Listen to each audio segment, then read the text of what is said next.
LSCE est un laboratoire qui fait des recherches sur le climat, mais aussi bien sur les climats du passé que sur la compréhension du climat actuel et que sur la projection des climats du futur.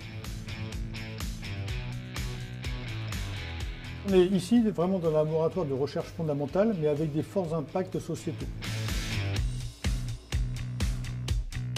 On regarde effectivement ce qui se passe depuis 1900 et au-delà.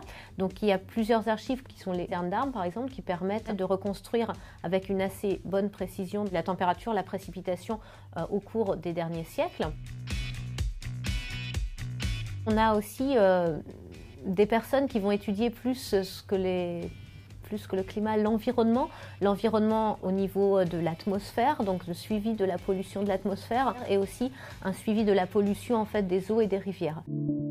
Il y a des gens au LSCE qui vont faire un peu de la statistique sur ces différents relevés, sur ces différentes estimations de température qui ne sont pas toujours toutes directes pour déterminer voilà, quand est-ce qu'il y a eu des extrêmes climatiques, est-ce qu'on a plus d'extrêmes climatiques dans les dernières décennies par rapport à ce qu'on avait avant. Donc ça c'est effectivement quelque chose qui est fait au LSCE.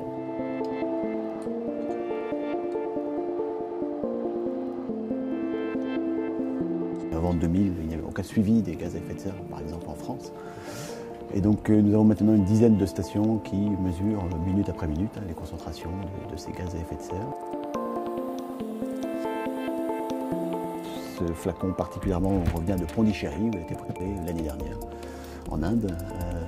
Et donc voilà, on va le mesurer sur les systèmes qui sont ici à côté.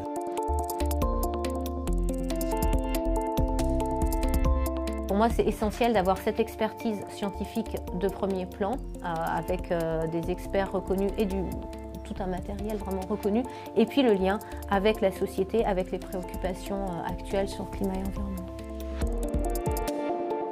Pendant la COP21, effectivement, il a été discuté quel devait être l'objectif maximum d'augmentation des températures. Donc il y a eu beaucoup de discussions pour savoir s'il fallait que ce soit 3 degrés, 2 degrés, 1,5 degré. Et donc en fait cet objectif dépend un petit peu, en partie, pas seulement, mais des travaux qui sont faits dans ce laboratoire, parce que ce laboratoire a permis de définir d'abord le lien entre CO2 et température, et d'autre part le lien entre variations de température qu'on a observées dans le passé et par exemple augmentation du niveau des mers.